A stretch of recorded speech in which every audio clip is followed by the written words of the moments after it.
Assalamualaikum warahmatullahi wabarakatuh. Berjumpa dengan saya Mbak Gondrong di channel Mitra Dialog TV. Siap 86. Kali ini saya kedatangan tamu istimewa ini. Dia seorang lawyer ataupun seorang advokat yang kemarin sempat memberitahukan bahwa dalam menjalankan tugasnya merasa diancam nih oleh seseorang. Ketika dia melakukan sebuah investigasi, dia mendapatkan ancaman dan akhirnya dia melaporkan yang namanya ancaman tersebut kepada pihak kepolisian. Nah, selamat datang Pak Ibnu. Selamat datang di channel saya nih, Abah Gondrong. Iya, ini kebetulan saya kemarin sempat membaca dari rekan-rekan bahwa jenengan ini dalam menjalankan tugasnya diintimidasi ataupun mendapatkan ancaman sehingga sampean melaporkan ke pihak yang berwajib. Gimana nih ceritanya nih, kronologinya gimana? Nah, gini, Bah. Tepatnya hari Rabu kalau nggak salah, tanggal 4 kemarin, saya sedang melakukan investigasi terkait adanya dugaan kriminalisasi, Bah. Dugaan kriminalisasi. Upaya rekayasa hukum terhadap klien saya. Oh. Jadi ada klien saya itu sempat ditangkap selama 2 hari, dan sebentar nggak ditangkap selama 2 hari, ditahan selama 2 hari di salah satu polsek di wilayah hukum Cirebon, Polres Kota Cirebon, dan itu kita sedang melakukan investigasi mencari kebenaran. Mencari kebenaran karena adanya kriminalisasi tersebut. Kita investigasi. Oh, intinya sih kok pihak yang dikriminalisasi meminta anggaplah bantuan dari Kak Ibnu. Karena dituduh telah melakukan pengeroyokan. Katanya sih pasalnya 170 KUHP. Oh. Sedangkan kita dari pihak keluarga maupun kita waktu itu belum pernah ada pemberitahuan pihak keluarga. Saya tanya waktu itu kan, saya janjian dengan juragan. Juragan itu siapa nih? Kaur terantib di desa tersebut. Kaur terantib berarti intinya kaur keamanan ya. Keamanan ya, kita janji, bahkan kita difasilitasi di balai desa. Kita datang ke sana, kita tanyakan karena informasi awal itu ditangkap, diamankan lah bahasa mereka itu oleh juragan dan adiknya Ibu Kuwu gitu.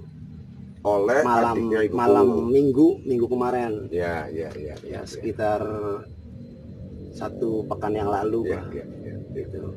Jadi kita tanya, kebetulan adiknya Ibu Kuwunya juga ada di situ, yang kemarin kita laporkan sebagai terlapor. Oh, ada di situ. Enggak, posisi adiknya Ibu Kuwu ini perangkat desa, polisi atau apa? Kita tanya juga, sempat tanya juga, bukan perangkat, karena kalau perangkat. adiknya Kuwu jadi perangkat juga itu kan secara aturan tidak boleh, Bah. Karena itu kan nepotisme lah. Ya, walaupun ada di beberapa kasus terjadi. Ya. Kita tanya di situ, bahkan di situ ada Babin Kamtibmas juga dari pembina desa setempat. Gitu. Saya ditanya surat tugas, surat kuasa, saya perlihatkan. Intinya sih berarti Pak Ibnu datang ke sana kan dalam rangka tugas profesi. Menjalankan tugas profesi. Iya. Berarti dilengkapi surat tugas ya. Ketika kita tanya, mencari kebenaran di situ, si adiknya aku ini terus melakukan intimidasi. Bahkan sempat memukul meja dan meminta saya tidak membuat onar di situ. Intinya ada kata-kata sempat membuat onar di sini. Iya, jangan bikin onar di desa orang lain. Bahkan dia mengeluarkan umpatan, kata-kata kasar. Itu tidak saya permasalahkan. Tapi ketika dia mengusir saya dan mengancam akan meneriaki saya rampok, saya tidak terima gitu. Kenapa? Saya dalam menjalankan tugas profesi sebagai advokat itu dilindungi undang-undang. Benar. Saya berdasarkan pasal 18 Undang-Undang Nomor 18 Tahun 2003, di pasal 5 ayat 1 itu kita statusnya sebagai penegak hukum juga. Betul.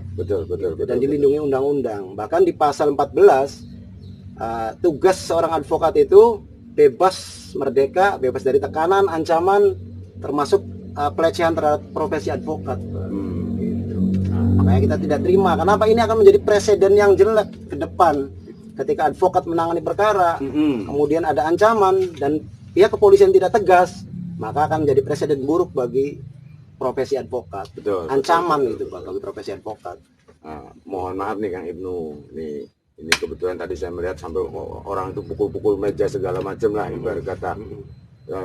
Nah, pada saat tersebut, mohon maaf nih, tindakan Kang Ibnu itu seperti apa sebenarnya? Ya saya menjelaskan, saya sedang mencari, menanyakan perihal kaitannya dugaan kriminalisasi tersebut. Ya. Intinya sih pokoknya lagi mencari, anggaplah menjalankan tugas, tugas profesi. Belakangan kita ternyata kita juga kemudian ke Polsek gitu kan. Kita langsung dengan Kanit, bahwa ternyata Kanit sendiri menyatakan bahwa kasus ini belum ada sprint penyidikan, baru sprint lidik. Sebentar. Belum ada surat perintah penangkapan, surat perintah penahanan, belum ada. Berarti ditangkap itu, dipenjara selama 2 hari itu tanpa adanya surat penangkapan. Tidak ada. Bahkan kejelasan tentang yang namanya kasusnya pun belum ada, berarti Kang Ibnu ya. Sebenarnya latar belakangnya kita juga belum tahu motifnya seperti apa, karena kita juga sedang menggali juga mengenai kebenarannya. Kalau status dari klien saya sebenarnya itu aksi spontanitas, Pak. Jadi ini menurut saya bahkan ini merupakan aksi heroik ketika dia jadi dalam delik pasal 170 itu, Pak, ada delik kan, ada unsur-unsurnya di situ. Unsurnya, penyebabnya. Terpenuhi tidak di situ. Nah, sedangkan klien saya di situ tidak ada bersama-sama melakukan perencanaan, persekongkolan, tidak ada spontanitas. Dia lihat rame-rame orang keributan, dia ke situ, dia lihat ada temennya yang di bawah posisinya sedang diinjak, dipukul, dia spontan menendang si pelaku. Oh, berarti intinya sih bahwa klien yang Kang Ibnu ini adalah melakukan ibarat kata anggaplah melerai. Cuman akhirnya dijadikan tersangka mungkin, gitu. Bukan dijadikan tersangka, mungkin diperlakukan dikriminalisasi lah. Oh ya, intinya sih ada oknum yang boleh dikatakan memperlakukan bahwa seakan-akan pelaku dari perkelahian itu adalah kliennya Pak Ibnu gitu. Iya. Dan ini ternyata ada dugaan pesanan daripada. Ini ada yang menarik nih pemirsa. Ada satu di sini yang boleh dikatakan yang tadi saya lihat Pak Ibnu ngomongnya adalah dugaan kriminalisasi dan dugaan pesanan bahasanya. Ya kan, pesanan, anggaplah. Nah ini nih seperti apa nih Pak Ibnu? Seperti apa? Seperti gini, Mbak. Jadi kita sih intinya memintalah kepada aparat agar kerja ini kita bagaimana sebisa mungkin profesional gitu kan. Tidak ada sponsor pesanan dari pihak manapun lah, bebas dari penyidik sendiri kan harus seperti itu, harus independen gitu kan. Iya. Kalau misalnya ada ekses pilwu, kira-kira ada secara unsur politisnya, tolonglah jangan terburu-buru lah bahasa kita nih, Pak. Jangan terburu-buru untuk menaikkan status misalnya. Karena ya apa, Pak? Pasal 170 sendiri, jadi kan di pidana ini, Pak, mungkin sekalian untuk pencerahan masyarakat juga, Pak. Ya, masyarakat. Artinya di situ harus mengganggu ketertiban umum dulu. Intinya juga mengancam yang kalau di jalan yang sepi banyak. itu bukan nggak masuk sebenarnya. Ini kan di jalan sepi, di jembatan gitu kan. Itu masuk buku 1 ya, Pak Ibnu ya. Kita masuk buku 2 di sini, masyarakat, buku negara. Nah, di 170 ini, dan kemudian di situ ada unsur bersama-sama. Artinya bersama-sama ini harus ada persekongkolan, ada perencanaan. Ini kan enggak. Klien saya itu spontan ada di situ. Menolong sebenarnya sih. Ada spontan karena melerai. Intinya melerai ada perkelahian. Dan ternyata yang lagi berkelahi ini ternyata memang ibarat kata salah satunya adalah salah satu temannya. Walaupun setelah dipukul, setelah ditendang gitu kan, kamu jangan ikut-ikutan. Ternyata teman juga, makanya dia mundur. Jadi intinya salah paham, awalnya salah paham karena mau menolong akhirnya. Tidak ada niat rencana untuk. Jadi ini mohon maaf. Ini kan tadi kan seperti dijelaskan oleh Kang Ibnu tadi, katanya sempat dipenjara. Ya. Kalau menurut polisi sih bahasanya mengamankan. Mengamankan. Ya, cuman perlakuan terhadap klien saya, misalnya dari Balai Desa di Borgol, di BAP juga di Borgol. Sebentar, di Borgol oleh siapa nih? Ya, kan ya dari pihak kepolisian. Oh, dia datang ke desa di Borgol. Terus itu kan malam minggu. pukul sekitar jam 12 malam sampai malam Senin, baru Seninnya sore itu baru pulang. Artinya ada memang kewenangan polisi 1 kali 24 jam untuk menahan. Nah, itu memang kewenangan polisi, terlepas ada bukti atau tidak gitu kan. Oh, memang ada. Ada kewenangan, tapi kalau lebih dari 1 kali 24 jam, ini juga kan polisi juga dalam menjalankan tugas gitu kan, ada KUHAP di situ. Ya.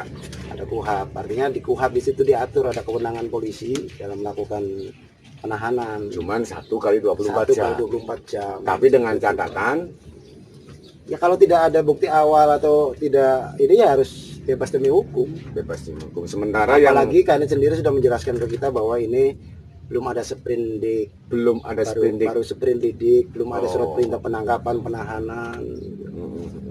Seperti itu, Pak. Makanya kita cari nih sebenarnya, kita juga melakukan investigasi di lapangan. Apa sih motif di belakang ini nih pertarungan? Karena kita juga nggak bisa kontak dengan Agus yang pelaku utamanya, yang awal duel atau apa seperti apa. Oh, ya. Kita belum situ. Cuman kita juga sudah melakukan menyerap informasi dari masyarakat. Kita sudah gambarannya tahulah apa sebabnya mereka berantem ini. Nah, Mungkin yang lebih digali motif itunya lah. Balik lagi nih, Pak Ibnu. Karena tugasnya penyidikan ini membuat terangnya suatu perkara. Iya. Anggaplah itu sebenarnya.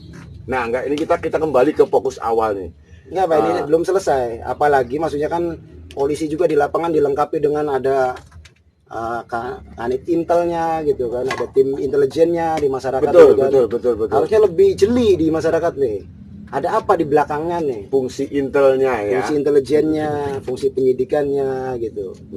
Jadi dihidupkan gitu sehingga tahu jelas apa sih motifnya mereka ini gitu. Jangan kemudian karena ada dugaan pesanan kemudian udah main asal seolah-olah ingin memberikan pelajaran atau dendam politik, saya nggak tahu lah itu.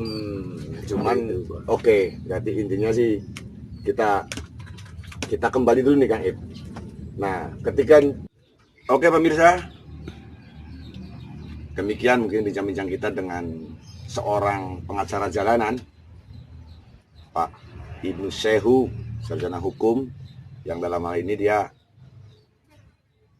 ibarat kata seorang pengacara jalanan yang insya Allah bakal membela yang namanya masyarakat yang lemah, yang membutuh bantuan hukum untuk yang namanya penyelesaian masalah, yang itu ya. Dan jangan lupa tekan tombol bel dan subscribe channel TV saya, mitradialog.com. Siap 86. Dan mungkin ini terakhir nih Pak Ibnu. Siap. Pesan-pesan nih kira-kira, pesan dan kesan untuk yang namanya anggaplah semua masyarakat dan mungkin para penegak hukum yang saya lihat dalam hal ini ada kesewenang-wenangan. Kalau dugaan saya kesewenang-wenangan. Gimana nih Pak Ibnu? Ya, oke. Ini terakhir nih. Pesan-pesan saya mungkin lebih ke apa ya, ke pihak kepolisian untuk menindak tegas pelaku yang mencoba menghalang-halangi tugas profesi advokat. Karena apa? Terhadap seorang advokat saja mereka berani, apalagi pada masyarakat biasa. Dan ini menjadi presiden buruk ke depan, menjadi contoh yang jelek dalam penegakan hukum. Karena apa? Nanti ini akan ditiru.